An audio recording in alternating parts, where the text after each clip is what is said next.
Have you ever been sitting with your family or your friends and someone says to you, man, you don't have rhythm? And you're like, what? And you're like, do I have rhythm? Yes, you do. Guess what? We're going to dive into that today because everybody has some form of rhythm. If you can walk down the street without falling, you're halfway there. Let's dive in. Hit hard, play loud. Hey everyone, welcome to Chris Drums today.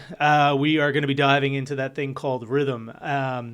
But the cool thing is, before you even had words, you had rhythm. Ready? Ba-boom, ba-boom. It's your heartbeat. It's the first rhythm you ever had. And that's cool because your heartbeat moves in rhythm. And if you actually look at everything around you, everything from when you go to an office or you go to school and you hear the copy machine or the copier and you're like moves in rhythm. Guess what? The ticking of a clock. Ticking of a clock will totally do it, especially if you're listening to an old school clock. For those old school people who still have clocks with two hands on them, you'll hear it. But for the daredevils, or people who have been to amusement parks, what about the roller coaster? When you're going up, you hear that chain tick, tick, tick, tick, tick, tick, tick, tick, tick, before you actually go over the edge. It's rhythm. And that's the cool thing is all these different things are rhythm. You can hear it all around you. Now, people always say, oh, just musicians have rhythm. Well, we do use different forms in our rhythm and stuff like that.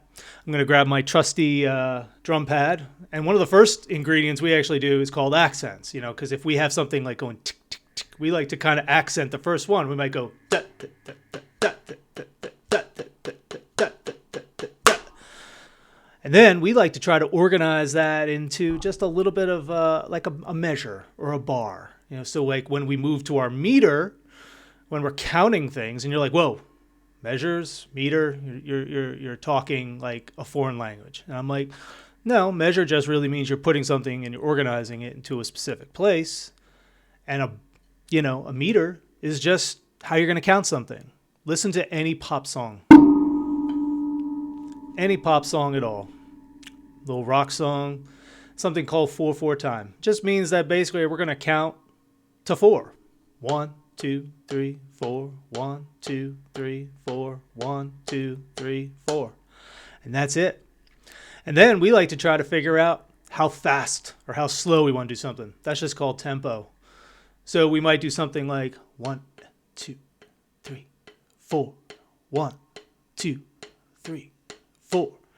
Or, that's for our ballads. Or maybe like when we want to do our like crazy drum solo, we're like 1, 2, 3, 4. 1, 2, 3, 4. 1, 2, 3, 2, 3, 4.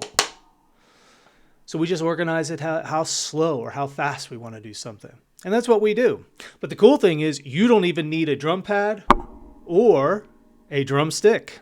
You don't need it. All you need, you could pick up a pen. You could pick up a pencil. You could pick up a stick outside when you're going out for a walk. And the cool thing is you could just tap it. Hey, how fast, how slow? Count it out. 1, 2, 3, 4. 1, 2, 3, 4. You want to get crazy? Go 1, 2, 3, 4, 5. 1, 2, 3, 4, 5. You can get real funky with that too. And that's the cool thing. Like everybody has some form of rhythm that they're actually doing. So there's your little lesson today on rhythm. Now go out, have fun, and slay it.